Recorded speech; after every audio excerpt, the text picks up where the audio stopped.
A successful businessman kicks his disabled daughter out of the car in the middle of a rainy night, leaving her alone in her wheelchair. But 10 years later, when she becomes a famous pianist, he discovers something that makes him regret his cruel decision forever.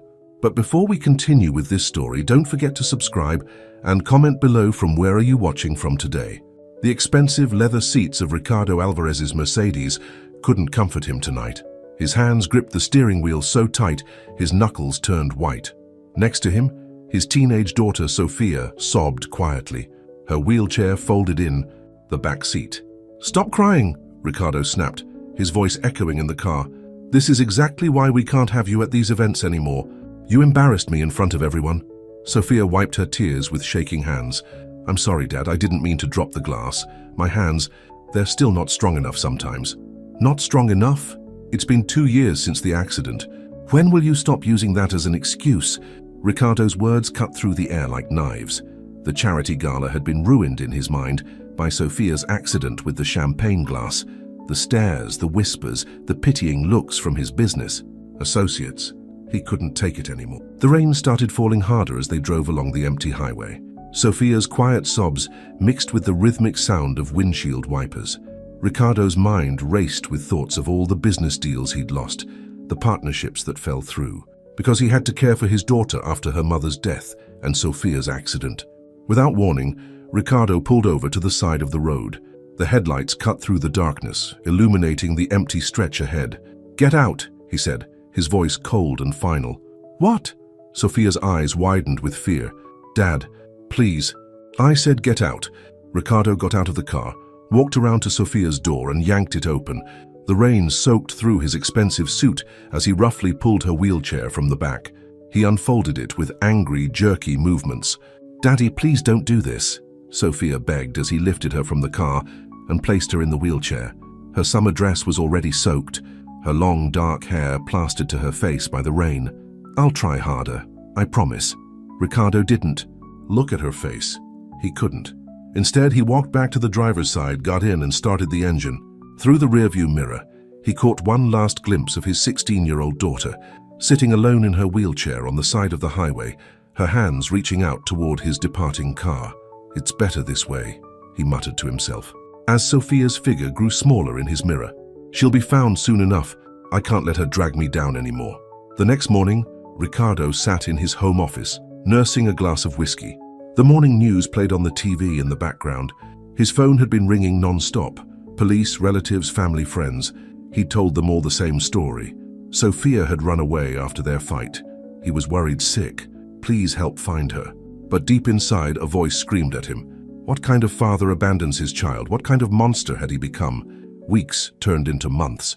Ricardo threw himself into his work, building his empire higher and higher, as if each new floor of his business tower could drown out the memory of that rainy night.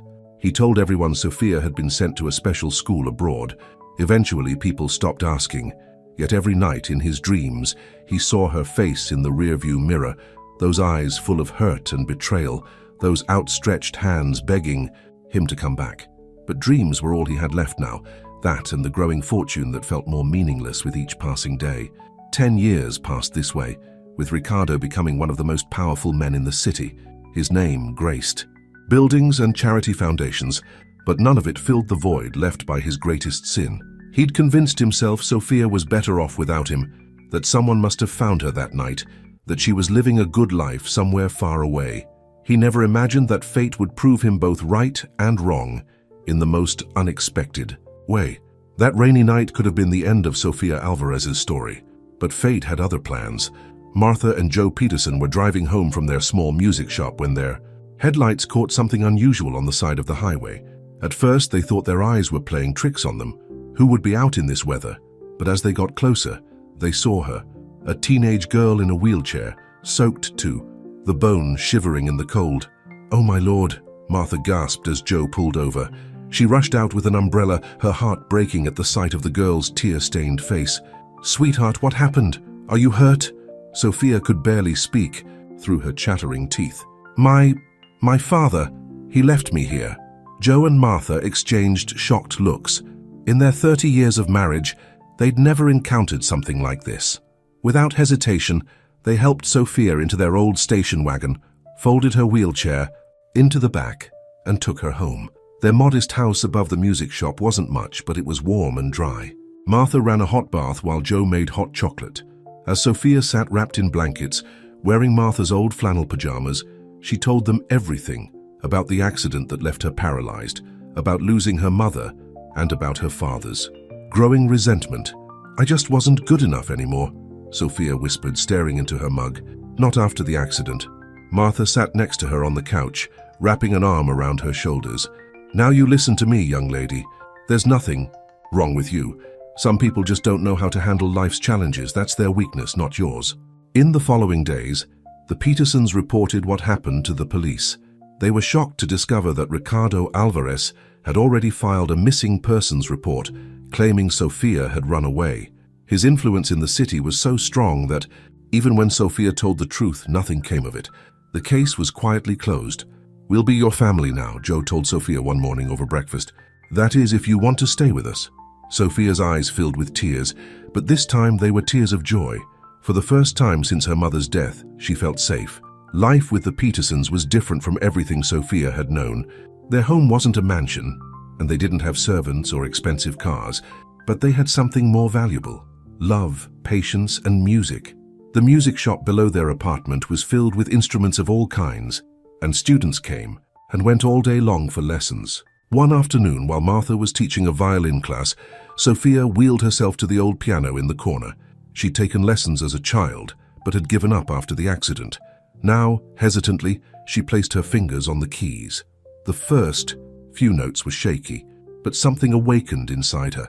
She played again and again, each time growing more confident. Martha found her there hours later, lost in the music. "You have a gift," Martha said, smiling. "Would you like to take lessons?" "Again?" Sophia nodded eagerly. Music became her salvation. When her hands felt weak, she practiced harder. When memories of that rainy night haunted her, she poured her pain into melodies. The piano became her voice, speaking all the words she couldn't say. Years passed, and Sophia's talent blossomed. She not only played, but began to compose her own music. Her pieces were raw and emotional, touching everyone who heard them. Local newspapers started writing about the talented young pianist who performed from her wheelchair. The Petersons' music shop became known as the place where Sophia Alvarez gave lessons to children with disabilities. "Everyone deserves a chance to make music," she would say, remembering how the piano had saved her. By the time she turned 26, Sophia had released her first album of original compositions. Music critics called it a masterpiece of modern classical music, but they were most impressed by her story of resilience, though she never mentioned her father by name in interviews. "Music helped me find my strength," she would tell reporters. "Sometimes the worst moments in our lives lead us to our true purpose." What Sophia didn't know was that her father's assistant had been keeping newspaper clippings about her success, waiting for the right moment to show them to Ricardo.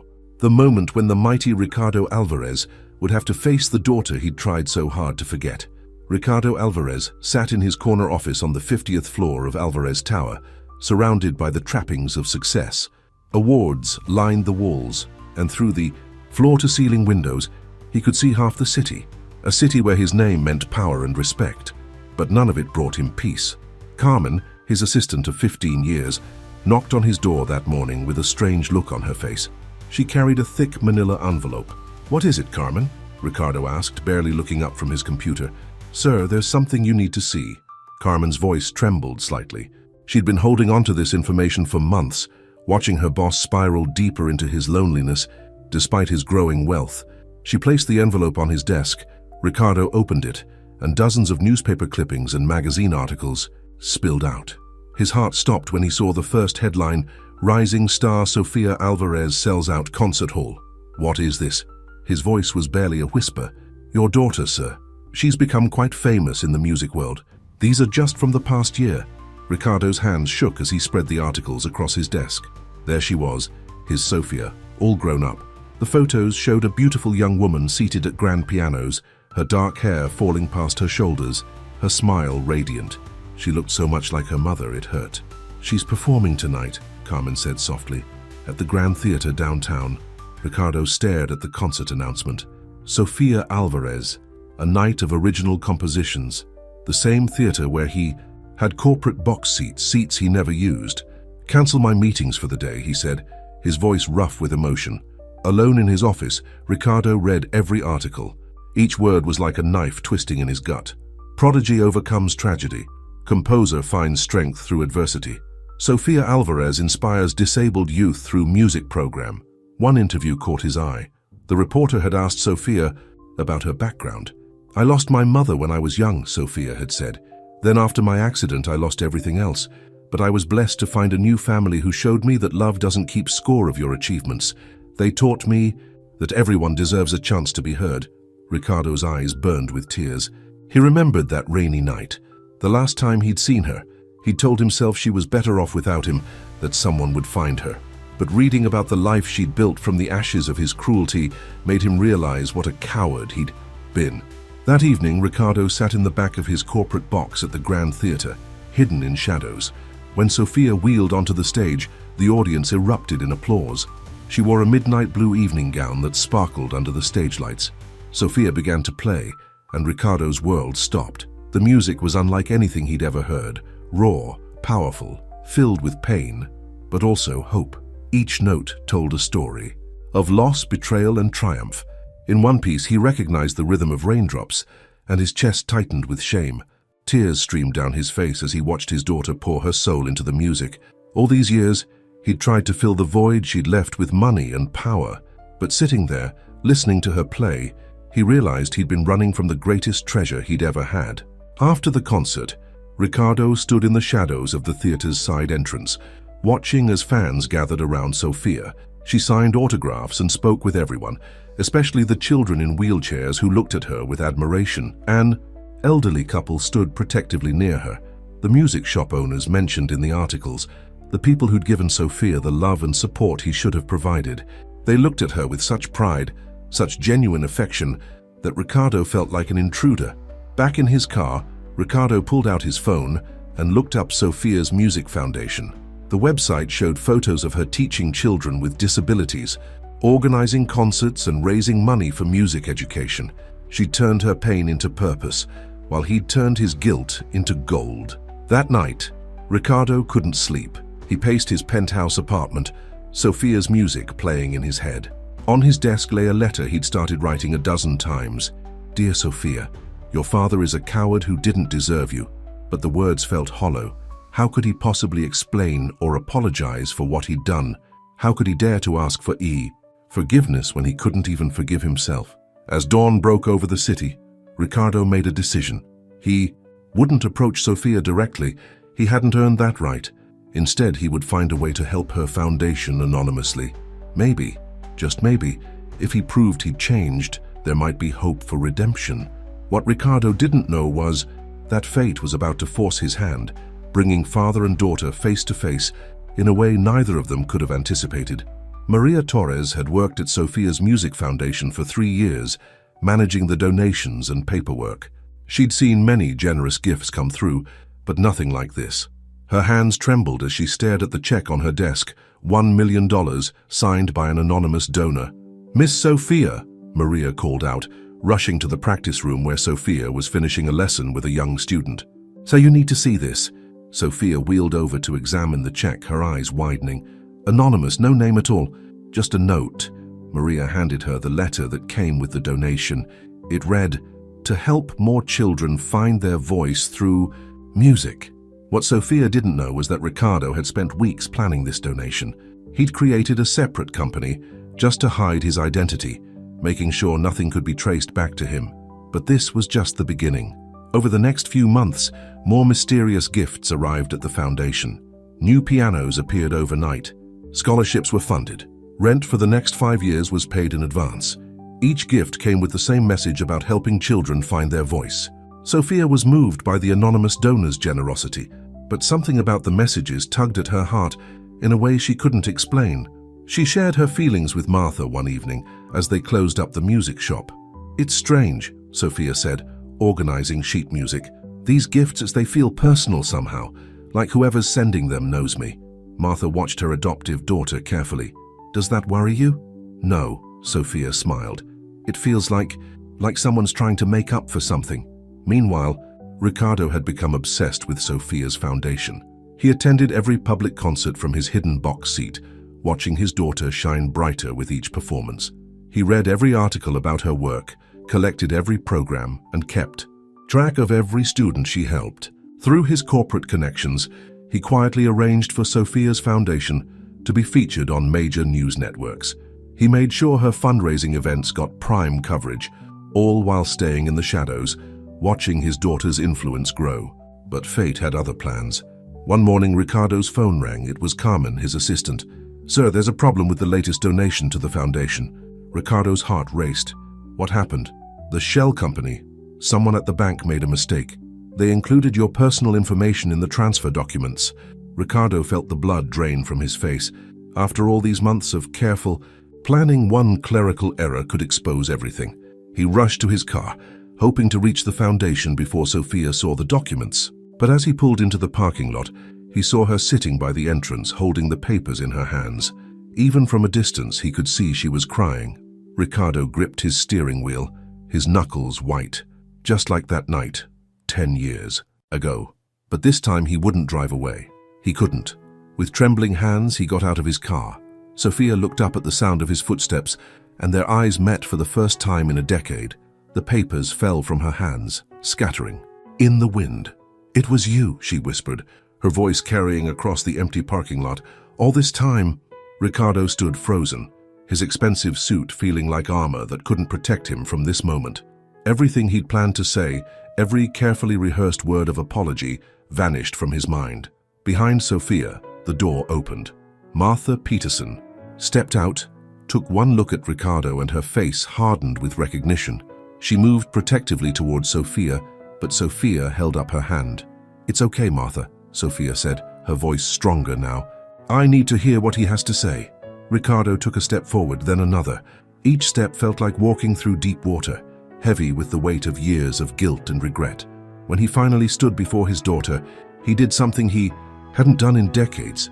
Ricardo Alvarez, the powerful businessman who owned half the city, fell to his knees.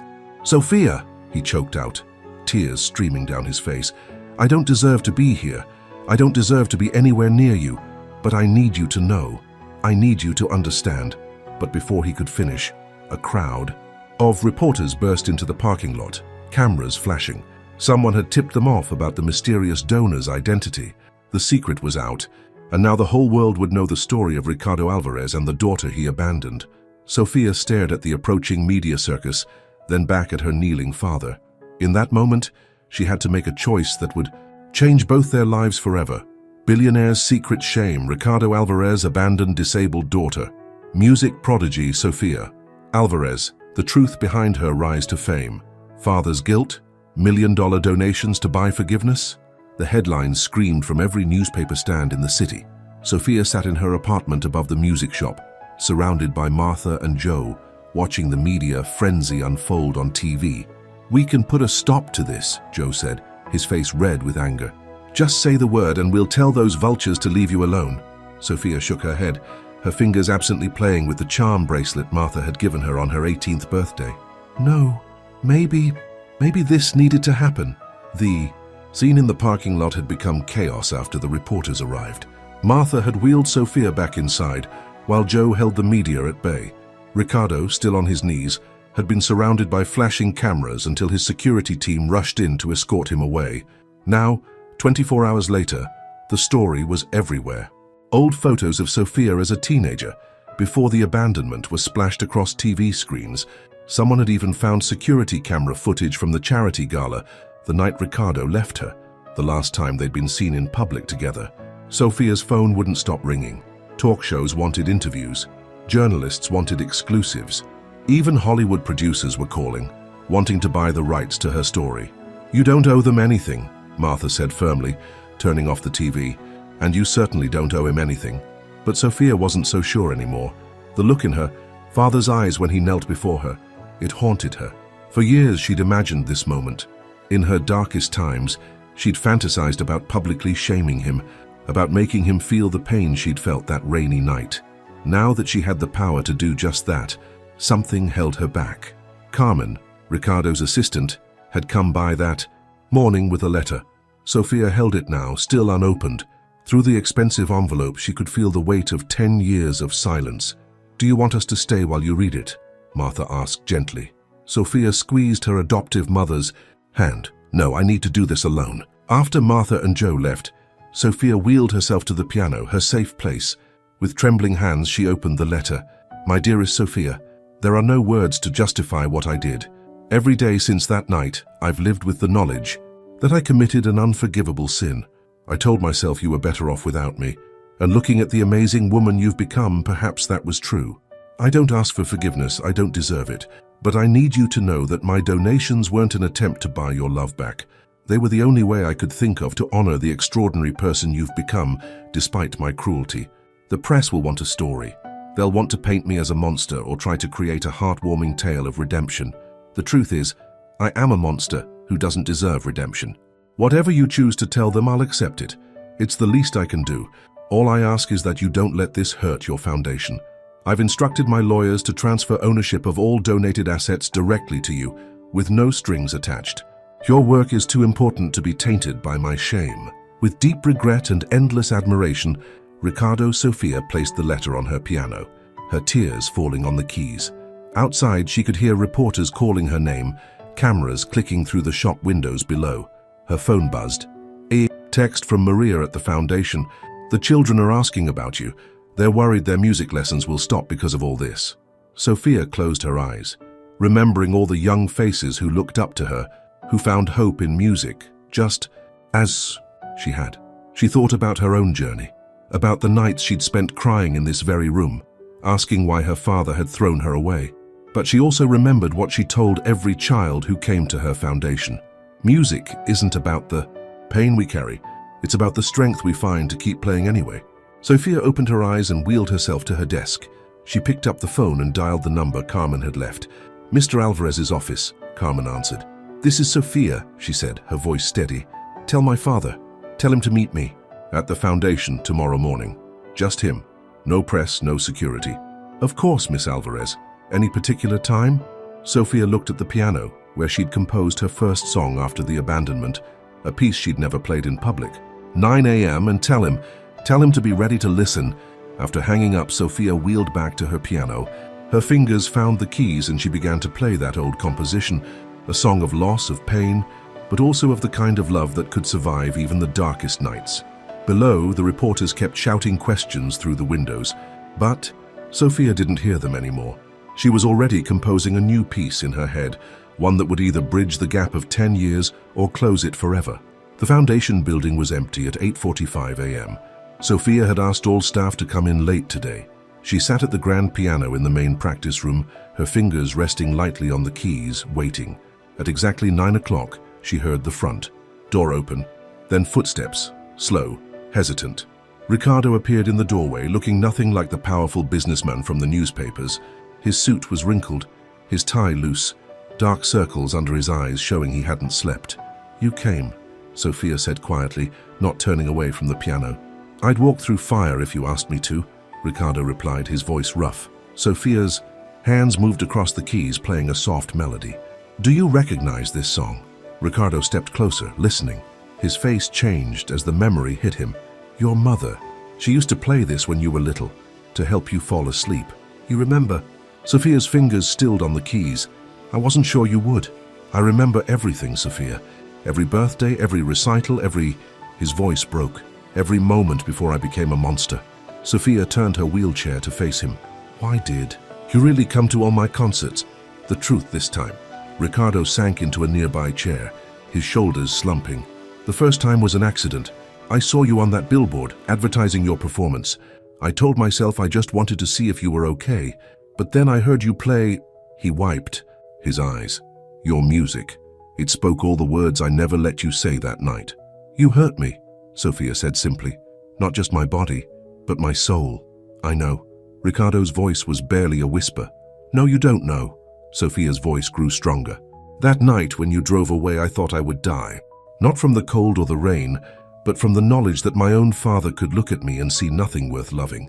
Ricardo flinched as if she'd struck him. "Sophia, please, let me finish," she cut him off. "The Petersons didn't just save my life that night.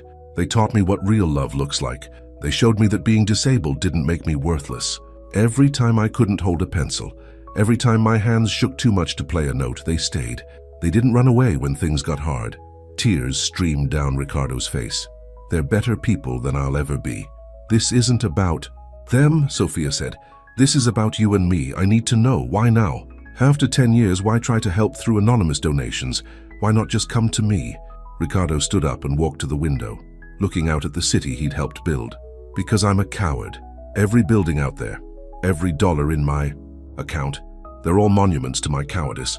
I told myself I was protecting you from more pain by staying away, but the truth is, I was protecting myself. I couldn't face what I'd done. Sophia wheeled closer to him. And now, Ricardo turned back to her, his eyes red. Now I know that no amount of money can fix what I broke, but I had to try. Every child you helped, every life you changed, I thought maybe if I could help you do more of that good work, it would somehow, I don't know, sir, balance the scales a little. Life isn't about balancing scales, Sophia said. That's what I teach my students. It's about the music we choose to make with the hand we're dealt. She wheeled back to the piano and began to play the E composition she'd written the night before. It started softly, full of pain and longing, but gradually built into something more complex. Notes of anger clashed with moments of peace, building to a crescendo that felt like a question hanging in the air. When she finished, Ricardo was crying openly. What is that piece called? Second Chances, Sophia replied. I wrote it last night, trying to decide what to do about you. And? Ricardo asked, hardly daring to breathe. Sophia looked at him for a long moment. I want to show you something. She wheeled over to a filing cabinet and pulled out a folder. These are letters from my students' parents. Read this one. Ricardo took the letter with shaking hands and began to read aloud. Dear Miss Alvarez, before finding your foundation, my Tommy hadn't smiled in months. His accident took away his legs, but you gave him back his joy. When he plays music, he forgets about his wheelchair. You taught him that his life isn't over. It's just playing a different song now. I have hundreds of letters like that, Sophia said. Each one represents a life changed, a family given hope. And as much as it pains me to admit it, your donations helped make that possible. She wheeled closer to her father. I can't forget what you did. That night will always be part of my story. But maybe it's time to write a new chapter. Ricardo fell to his knees beside her wheelchair, just as he had in the parking lot. This time there were no cameras, no reporters, just a father and daughter, and 10 years of pain between them. I don't deserve a second chance, he whispered. Sophia reached out and touched his hand, the first time they'd made contact in a decade. Maybe not, but those children deserve every chance we can give them. So here's what's going to happen. First, Sophia said, her hand still resting on her father's, you're going to sell your company. Ricardo's head snapped up. The company, but all of it, Sophia continued firmly. Every building, every asset. You built that empire on the night you abandoned me. It's time to let it go. Ricardo stared at her, understanding dawning in his eyes. And what should I do with the money? We're going to create a new foundation, Sophia explained. Not just for music, but for all children with disabilities. A place where they can discover their talents, whatever they may be. And you're going to work there, not as the boss, but as an ordinary employee. You want me to work under you? No, Sophia shook her head. I want you to work beside me. But first, you need to understand what these children go through, what I went through. You're going to spend time with them, learn their stories, see their struggles and their triumphs. Ricardo nodded slowly. Whatever you ask, I'll do it. I'm not finished, Sophia's voice grew softer. The hardest part comes next. You need to tell Martha and Joe that you want to be part of my life again. They're my parents in every way that matters, and if this is going to work, you need to accept that. The thought of facing the couple who had saved and raised his daughter made Ricardo's stomach churn with shame. But he knew Sophia was right. That evening, Martha and Joe sat stiffly in the foundation's meeting room. Sophia had explained her decision to them earlier, and though they didn't like it, they respected her choice. Mr. and Mrs. Peterson, Ricardo began, his voice trembling. I owe you a debt I can never repay.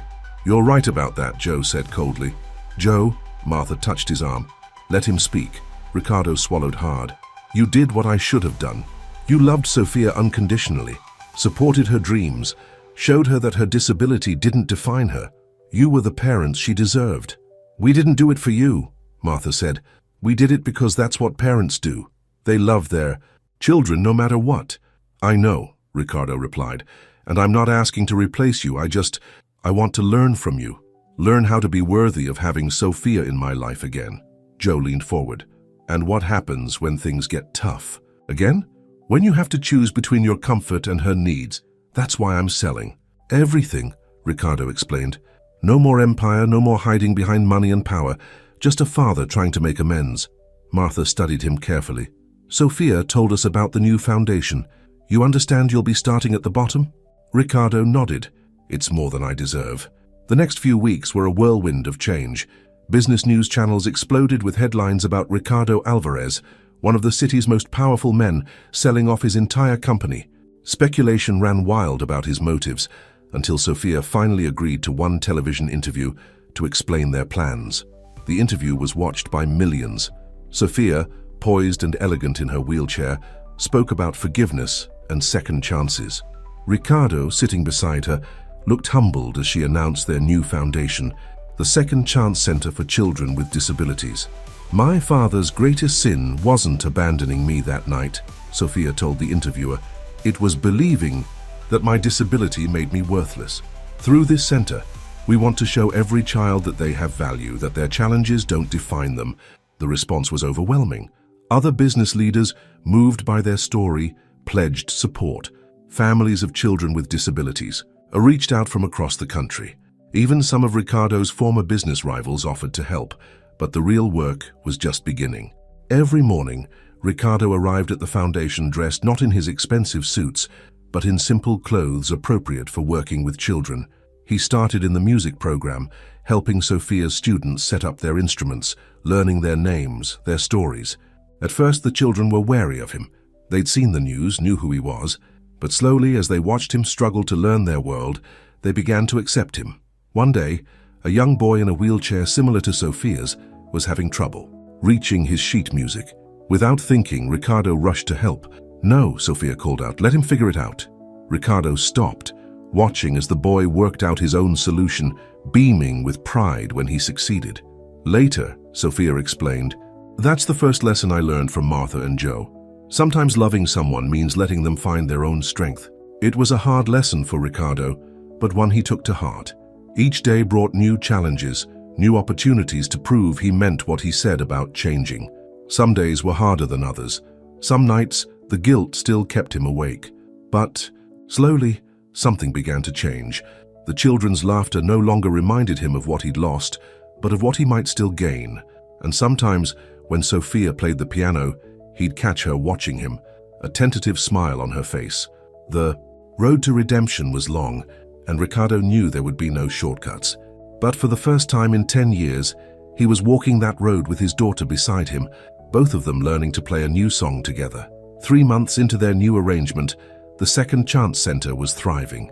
The old foundation building had been expanded, now housing not just music programs but art studios, dance classes adapted for wheelchair users, and even a small theater.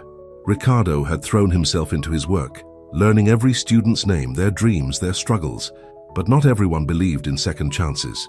Rachel Morrison, Ricardo's ex-business partner, stood in the center's lobby one morning, her designer heels clicking on the floor as she approached the front desk. I need to speak with Sophia Alvarez, she demanded. Sophia was teaching a piano lesson when Rachel burst into the room. We need to talk, Rachel announced, privately. Sophia recognized her from business news coverage, the woman who'd helped Ricardo build his empire. Tommy, why don't you practice that scale we worked on? I'll be right back. In Sophia's office, Rachel didn't waste time with pleasantries. Your father is destroying everything we built. Do you have any idea how many people are losing their jobs because of his fire sale? The company's being sold, not shut down, Sophia replied calmly. The new owners have guaranteed all positions will be preserved. Rachel laughed bitterly. You really believe that? You think any of this is real? Ricardo Alvarez doesn't change. He's playing you, just like he plays everyone. You don't know him, Sophia said. I know him better than you do. I was there all those years while you were gone. Do you know what he said every time someone mentioned your name? Better for everyone this way. That was his favorite phrase. Sophia's hands gripped her wheelchair's armrests. "Why are you here, Ms. Morrison?" Rachel pulled out a folder. "Because someone needs to show you the truth. These are records of all the charitable donations Ricardo made over the years. Notice anything interesting about the dates?" Sophia flipped through the papers. Each donation coincided with a major business deal or tax season. He was using charity for business advantages. "Exactly," Rachel smiled coldly. "That's what your father does. He turns everything, even guilt, into profit. And now he's doing it again, using you and this center for the biggest image rehabilitation in corporate history." Just then, Ricardo appeared in the doorway. He'd been helping unload new musical instruments when he saw Rachel's car outside. "Get out," he said, his voice sharp. Rachel turned, smirking. "Hello, Ricardo, just having a little chat with your daughter, showing her some interesting paperwork." "Sophia," Ricardo stepped into the office, "whatever she's telling you, is it true?" Sophia interrupted, holding up the donation records. "Were all your charitable works just for tax breaks and publicity?" Ricardo's face fell. "Yes," he admitted. "Back then, everything was about business. But this is different. I'm different." "Are you?" Rachel challenged. "Or are you just playing a longer game? Once all this blows over, you'll be the hero who gave up everything for redemption. Your business value will triple." "I said get out!" Ricardo moved toward Rachel, but Sophia wheeled between them. "No," Sophia said firmly. "Let her stay. I want to hear everything. Every manipulation, every scheme, no more secrets." For the next hour, Rachel laid out 10 years of Ricardo's business practices, every charitable donation tied to a profit motive, every public appearance calculated for maximum benefit. Even his anonymous gifts to Sophia's foundation had generated tax benefits. When Rachel finally left, Sophia sat in silence, staring out the window at the children playing in the center's courtyard. Ricardo stood behind her, waiting. "I wanted to believe you'd changed," Sophia finally said. "I have changed." Ricardo moved to face her. "Yes, I used charity for business. Yes, I was calculating and cold. But meeting those children, watching you teach, learning what real courage looks like, it's changed everything." "Prove it," Sophia challenged. "How?" Sophia wheeled to her desk and pulled out a document. "This is the paperwork for the new center. I was going to surprise you. I had it drawn up to make us equal partners." Ricardo stared at the papers. "Sophia, but now," she continued, "I need you to sign something else first." She handed him another document.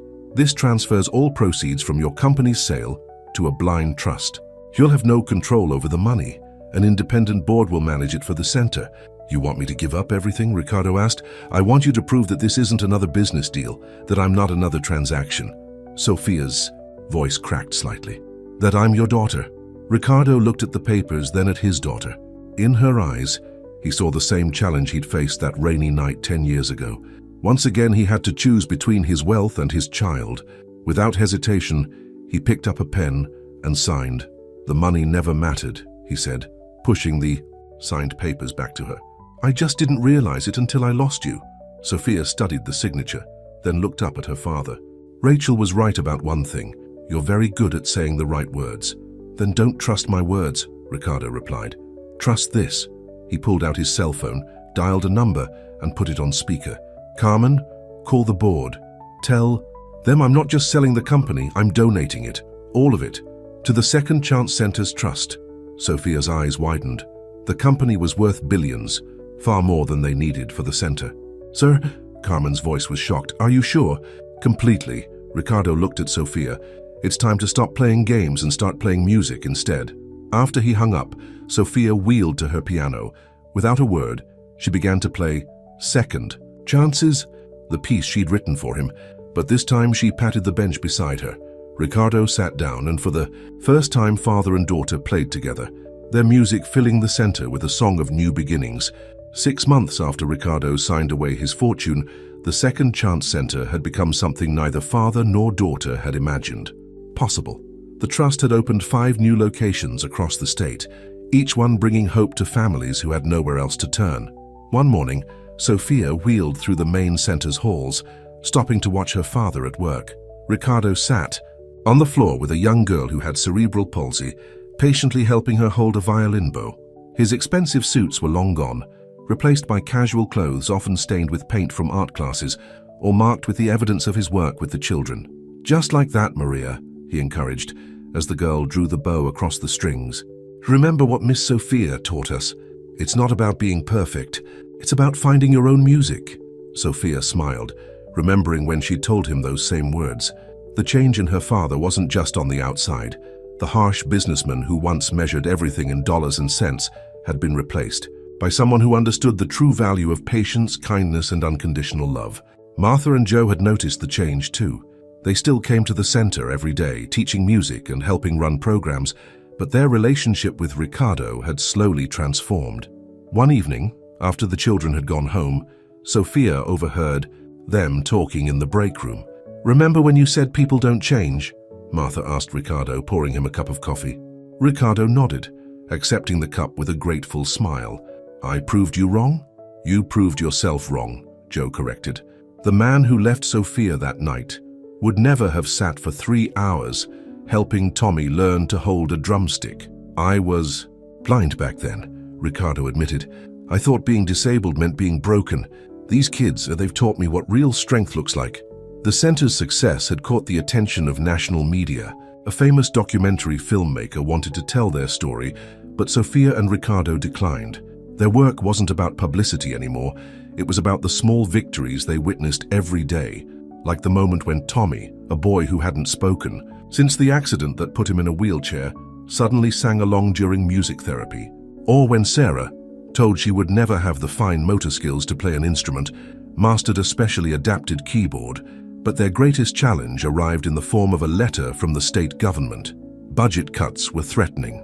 Special education programs in public schools. Hundreds of children with disabilities would lose access to arts and music education. "We have to do something," Sophia told her father as they reviewed the letter in her office. Ricardo studied the budget figures. "The trust can't cover programs for the entire state. Even with all my former company's resources, it's not enough." Sophia wheeled to her window, watching the children in the courtyard. A group of them were putting on an impromptu concert, wheelchairs and walkers arranged in a circle, instruments adapted to their various needs. The music they made wasn't perfect, but it was beautiful in its honesty. "Then we'll find another way," she said, turning back to her father. "Remember what you taught Maria this morning, about finding your own music?" Ricardo's eyes lit up. "You have an idea?" Sophia smiled. "Actually, I have a whole symphony of them." Over the next few weeks, the center became a hive of activity. Sophia and Ricardo reached out to their students' parents, many of whom held positions of influence in various fields. They organized a series of concerts across the state, featuring their students performing alongside professional musicians. The performances weren't just shows, they were demonstrations of possibility. Each student shared their story, showing how music and art had changed their lives. Business leaders, politicians, and community figures who attended couldn't ignore the power of what they witnessed. But the most powerful moment came during the final concert at the state capitol. Sophia had composed a special piece, and for the first time, she would perform it with a full orchestra of students from the center. As she wheeled onto the stage, Sophia saw her whole family in the audience, Martha and Joe, beaming with pride, and Ricardo, his eyes already glistening with tears. The children took their places around her, each one representing a different story of challenge and triumph.